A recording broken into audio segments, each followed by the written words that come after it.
Em Mateus capítulo 7, no versículo 21. Mateus 7, 21. Eu vou falar sobre algumas qualificações ou requisitos para entrar no reino de Deus. Então, no reino de Deus, a distinção não somente entre a posição, como nós falamos ontem, né? Falamos das posições mais altas, mais baixas, mas também entre ser permitido entrar ou ficar de fora. A Bíblia mostra que tem diferença, por exemplo, das 10 cidades, das 5 cidades, e há uma distinção, tá, em estar apto ou não para entrar no reino. E é isso que a gente vai trabalhar hoje. Olha, como é que eu vou entrar no reino? Eu recebi a Jesus, eu tenho a graça de Deus, eu tenho a graça de Cristo, eu sou salvo, vou para a glória, tá? Mas e a questão do reino? Veja bem, o que diz aqui em Mateus 7? Versículo 21 diz assim, ó: nem todo aquele que me diz Senhor, Senhor, entrará no reino dos céus, mas aquele que faz a vontade de meu Pai. Aí diz assim, ó, que está nos céus. Muitos naquele dia hão de dizer-me, Senhor, Senhor, porventura não temos profetizados em teu nome não expelimos demônios, em teu nome não fizemos muitos milagres? Então lhes direi explicitamente, nunca vos conheci, apartai-vos de mim, os que praticais a iniquidade. Tá? Então, essa aqui é parte da parábola dos falsos profetas, é o título que vem dentro da palavra, né? Então veja bem, tem algo aqui muito forte, tá? A gente entende o seguinte, que o Senhor lhe faz essa distinção entre o quê? Entre os que podem entrar no reino e os que não podem entrar no reino. Então o Senhor fala aqui na palavra, tá, que vai acontecer um julgamento, e tem uma frase aqui que pelo menos 3 vezes tem a mesma expressão, dizendo assim, em teu nome fizemos isso, em teu nome fizemos aquilo, em teu nome fizemos aquilo outro, né? Então a gente começa a ver aqui muitas coisas aqui interessantes para nós. Então a primeira coisa que eu entendo como qualificação para entrar no reino de Deus é a ideia realmente de fazer a vontade do Pai. A Bíblia é muito clara, mas aquele que faz a vontade do meu Pai, ou seja, está falando de pessoas que estão dizendo que Jesus é o Senhor. Então essas pessoas, será que elas são do Senhor? Aí cabe para você julgar ou não, se elas são ou não do Senhor. Mas pelo menos o Senhor disse para elas que elas não deveriam chamá-lo de Senhor. Pelo menos eu entendo aqui que está dizendo, olha, não me chama de Senhor se você realmente não agir, não obedecer, não viver debaixo da vontade do Pai. Não adianta falar que eu sou o Senhor só da boca para fora. É mais ou menos isso que a gente compreende aqui, ou seja, aquelas pessoas estavam tendo obra. Que obra? Elas estavam profetizando, elas estavam expulsando demônios, elas estavam fazendo muitos milagres. Só que essas obras, entendam uma coisa, elas não podem substituir a vontade de Deus. Tem muitas pessoas que fazem muitas coisas, e às vezes coisas boas, interessantes, mas será que é a vontade de Deus? E aqui é que está o segredo, de nós começarmos a agir sempre entendendo, será que isso é a vontade de Deus? Quando eu caminho debaixo da vontade de Deus, aí eu estou caminhando na linguagem do reino. A linguagem do reino fala disso. Por exemplo, o apóstolo Paulo, lá em 1 Coríntios, no capítulo 9, a partir do versículo 23, ele vai começar a falar do reino, e ele vai falar também sobre esmurrar o corpo como uma maneira de agradar o Senhor. Ou seja, Paulo se compara com alguém, primeiramente, dentro de uma corrida.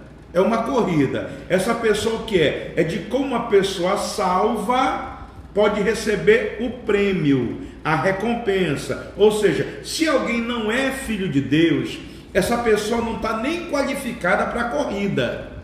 Então a salvação, ela não é ganha por nós corrermos a carreira. Não. Veja bem, a salvação é ganha pela fé, pela graça. E qual é o prêmio dessa corrida? A Bíblia diz que o prêmio seria uma coroa. Uma coroa. Então a palavra, quando Paulo diz assim no versículo 27, dizendo: olha, tomara que eu consiga, para que eu não seja desqualificado, essa palavra aqui tem a ver com fracasso. Significa, na verdade, fracassar. Ou seja, Paulo está dizendo: olha, tem uma possibilidade de eu perder a coroa. Olha só, ele não está falando da salvação, mas de eu perder a coroa. Se tem essa possibilidade de perder a coroa na vida do apóstolo Paulo, imagina na nossa vida. Então Paulo, ele tinha um propósito. Qual era o propósito de Paulo? 2 Coríntios capítulo 5, versículo 9, o propósito é agradar ao Senhor. E aí ele diz: eu esmurro o meu corpo para agradar ao Senhor. Ele está dizendo: eu tenho um domínio sobre o meu corpo. Paulo, ele podia controlar toda e qualquer concupiscência que tentasse, por exemplo, corromper o seu corpo. Ou seja, as exigências excessivas, os desejos sexuais do seu corpo, os desejos do próprio corpo. Ou seja, ele não se deixava prevalecer pelo corpo. E aí Paulo começa assim a ter aquela caminhada de santidade, em prol do quê? Em prol da coroa. O que é a coroa? É reino. É reino. E aí ele vai falar também sobre edificar com pedras preciosas, edificar com ouro, edificar com prata. Está lá em 1 Coríntios no capítulo 3, versículo 14 e 15. Ou seja, é uma menção acerca do que? Da recompensa. Que recompensa? Do reino. Mostra que o cristão, sim, ele não pode fazer determinadas coisas e ele pode fazer outras coisas. Ou seja, tem alguma coisa que o cristão pode e outra coisa que ele não pode.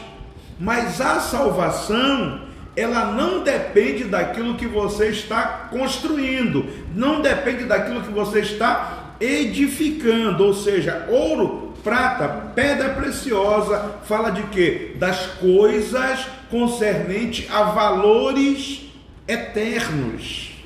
Você conseguir entender isso aqui? Então veja bem, o homem deve crer, mas ele também deve trabalhar, ele deve servir. E esse trabalho, irmãos, não é necessariamente o trabalho do homem, mas é um trabalho que o Espírito Santo faz através desse homem. Você consegue entender? Essa é a palavra aqui, viu, irmãos? Então a primeira coisa que eu aprendo como qualificação para o reino: fazer a vontade do Pai. Como qualificação para o reino: esmurrar o corpo, mas para agradar ao Senhor. E aí, o que eu vou edificar? Eu vou edificar com ouro, com prata e com pedra preciosas. Eu vou edificar com valores do reino, valores de Deus, valores do céu, valores do Espírito Santo. Então, por exemplo, a Bíblia diz que Cristo, ele glorifica a Deus. Quando? Quando ele sofreu a morte, porque ele foi obediente e morreu até a morte de cruz ali. Então veja bem, o reino, ele é o tempo onde Cristo e os cristãos e a igreja recebem essa glória. Eu sei, a gente, pastor, é algo assim meio difícil. É difícil sim, não é fácil, tá? Então veja bem, a questão é: o que eu faço para ser digno de receber essa glória? Vai depender de como eu vou andar, de como eu vou trabalhar. Eu não estou falando do céu, eu estou falando do reino, tá? Do reino. Então, que fique bem entendido isso daqui. Essa nossa caminhada, esse nosso trabalho, esse nosso esforço, o próprio apóstolo diz: no Senhor, ele nunca é em vão. Então veja bem, não existe a questão de mérito com relação ao novo céu, à nova terra. Não existe. Entenda isso aqui: no reino, quem tem mérito vai receber o quê? A glória, como eu falei, a autoridade, como eu falei, e o próprio reino. Abra sua Bíblia em Mateus capítulo 24. Olha o que diz o versículo 37. Aí ele diz assim, ó, tá? Pois assim como foi nos dias de Noé, isso mesmo, tá? Nos dias de Noé, também será a vinda do Filho do Homem. Portanto, assim como nos dias anteriores ao dilúvio, comiam, bebiam, casavam, davam-se em casamento, até o dia em que Noé entrou na arca, e aí então você já conhece o restante da história. O que a Bíblia está dizendo aqui? Ela vai mostrar sobre a recompensa para aqueles que são vencedores. Ela está dizendo o seguinte, olha, eles vão comer, eles vão beber, vão casar. Veja bem, o que é isso? A Bíblia está falando que quando fizeram isso, não conseguiram entrar aonde? Na arca. Então veja bem, é pecado comer? É pecado beber? É pecado casar? Não, muito pelo contrário, isso são necessidades humanas. Quem estabeleceu essa necessidade? O próprio Deus, tá? O próprio Deus. Então qual é o problema em comer, beber e casar? Não tem problema.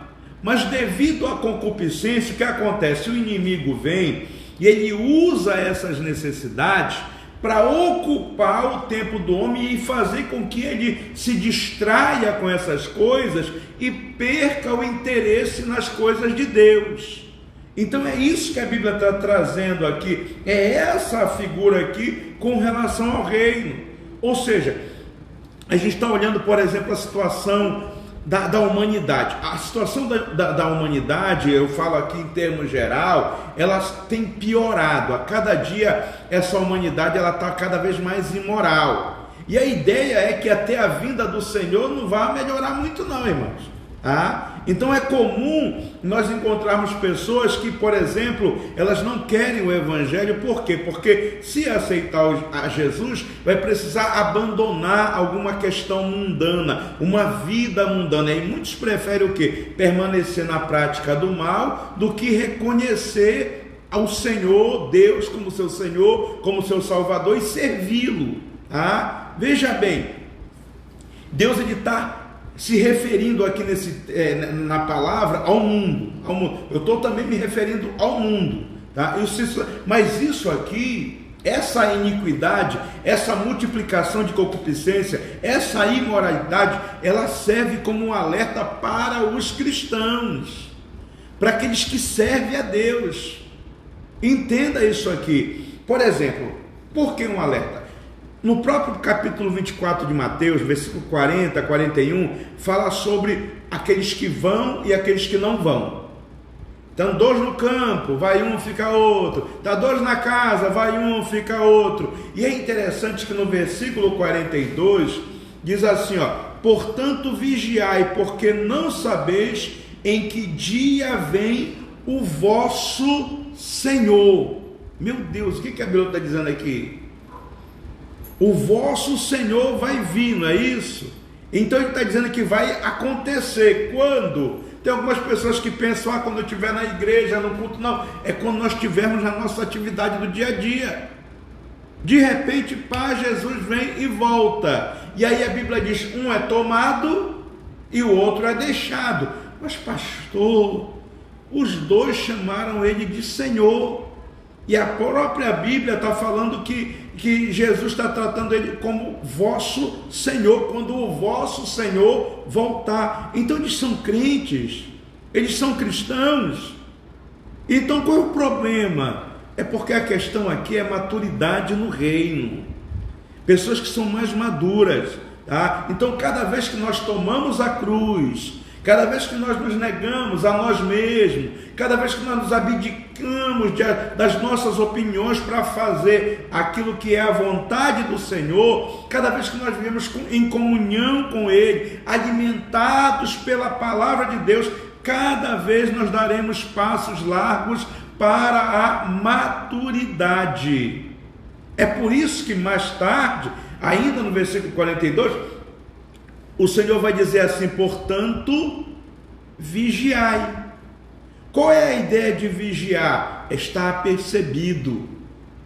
que Jesus está dizendo assim? Ele está dizendo que, olha, eu estou comparando a minha vida com a de um ladrão. O ladrão, ele vem para roubar naquele momento que você não sabe, que você não está atento. Então, o que ele está dizendo assim? Olha, ele vem para buscar alguém. O que Jesus vem buscar aqui?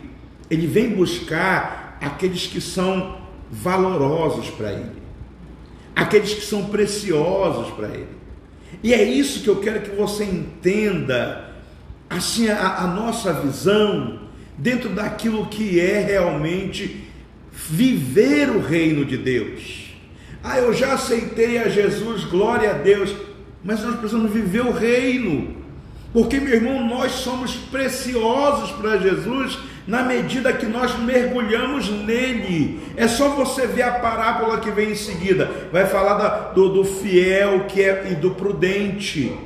São parábolas que Jesus começa a trazer para nós, para tentar mostrar para a gente uma ênfase muito grande naquilo que é ter comunhão com Deus. Então essa parábola fala de servir a Deus, tá? E como é que eu posso servir a Deus? Dentro da parábola, servindo aos seus filhos, servindo ao próximo. Ou seja, quanto mais crescidos, quanto mais experimentados, quanto mais maduros espiritualmente, nós também vamos servir aos nossos irmãos.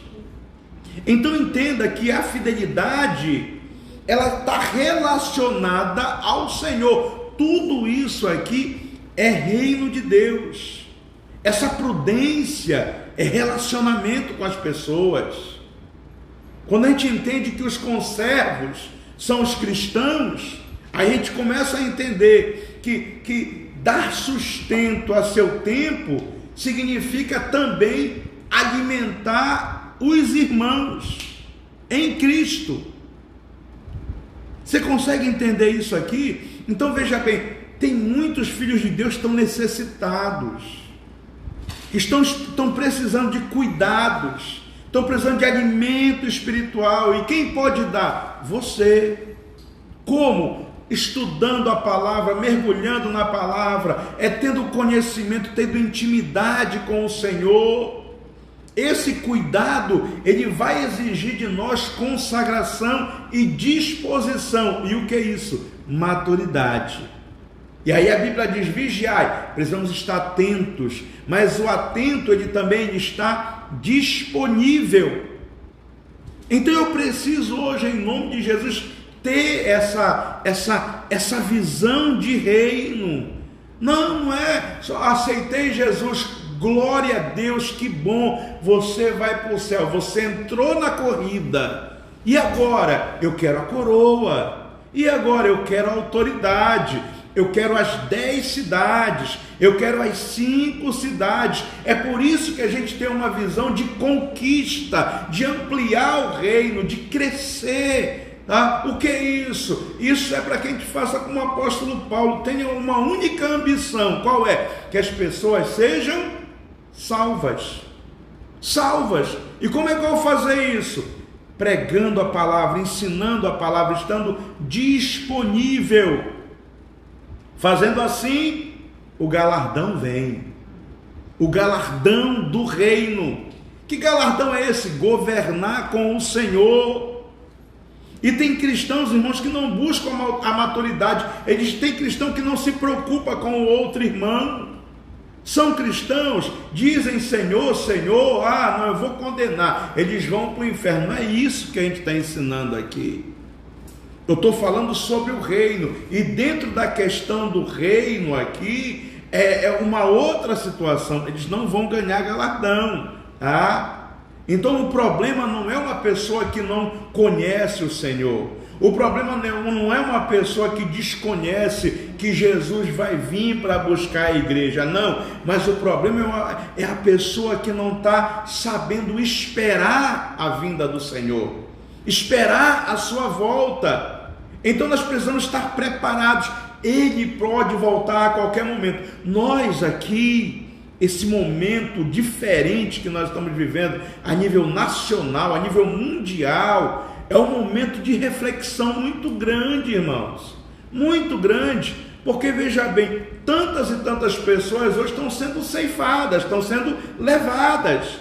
E se nós não estivermos preparados para a vinda do Senhor, um dia nós vamos ter um encontro com Ele. E a gente vai falar sobre isso na próxima live sobre o reino. Tá? Uma coisa muito importante, Jesus não vê, por exemplo, a Bíblia fala o seguinte, sempre ele coloca o número 10.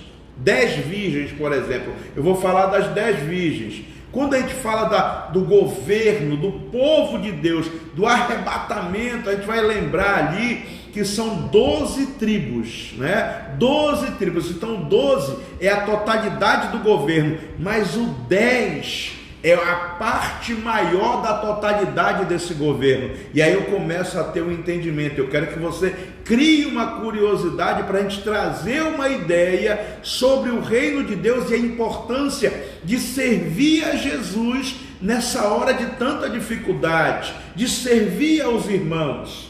Porque se não acontecer, a Bíblia diz o seguinte: se a gente não está preparado para a volta do Senhor, a Bíblia diz que nós vamos ser colocados com os hipócritas, tá? E o que significa isso? Que a gente vai para o inferno, perdição eterna? Não, eu não quero julgar ninguém e dizer que é isso, mas uma coisa eu entendo, que essa pessoa vai ser cortada da glória do Senhor. Ou seja, dentro da questão de reino, qual é a recompensa? Hipocrisia, ser colocado entre aqueles que são falsos. Por isso que o tema de Mateus capítulo 24, quando vai falar desses cristãos aí, vai falar do que? Falsos profetas, porque encontrados no meio da hipocrisia, e nós somos a igreja do Deus vivo. Nós não precisamos caminhar mais de braços cruzados, precisamos arregaçar nossas mangas e precisamos trabalhar para o reino, mas trabalhar direcionado pelo Espírito Santo de Deus. Você entendeu? Então a primeira coisa que eu trago para nós hoje, qual é a minha qualificação para o reino? Fazer a vontade do Pai. Minha qualificação para o reino: esmurrar o corpo. Para quê? Para agradar a Deus. O que é isso? Vencer as concupiscências. O que eu preciso fazer como qualidade para o reino? Edificar com ouro, com prata e com pedras preciosas. O que é isso? É trabalhar direcionado pelo Espírito Santo para que outras pessoas cresçam, amadureçam, é gerar em nós maturidade espiritual, para que nós possamos ser encontrados como essas pessoas que serão roubadas pelo Senhor. Por quê? Porque são valorosas, têm valor, são preciosas, e é isso que você é uma pedra de grande valor. E assim como nós encontramos a nossa pérola chamada Jesus Cristo, Ele também nos encontrou. Você também é uma joia rara, preciosa, que o Senhor ele vai querer sim vir e roubar para Ele, levar para o reino dos céus, de colocar como uma coluna. E amanhã não, segunda-feira, faremos a live falando sobre essa totalidade, essas 10 virgens, e você vai descobrir muitas riquezas dentro desses versículos e dessas parábolas que nós vamos estudar. Tá? Que Deus abençoe a todos. Estamos aqui com um número abençoado conosco. Está aqui a Raquel, Márcia, Rose, aqui conosco tanto no WhatsApp quanto no YouTube, como no Instagram. Tem aqui um grupo de pessoas caminhando conosco, e vocês acabam aí indo lá na minha contribuição. Se inscrevam, espalhem e vamos aprender mais da Bíblia. Para quê? Para que a gente entenda que Jesus vem nos buscar, porque nós somos pedras de grande valor. O seu sacrifício, a sua oração, a sua dedicação, a sua vida na presença de Deus, isso agrada ao coração do Pai.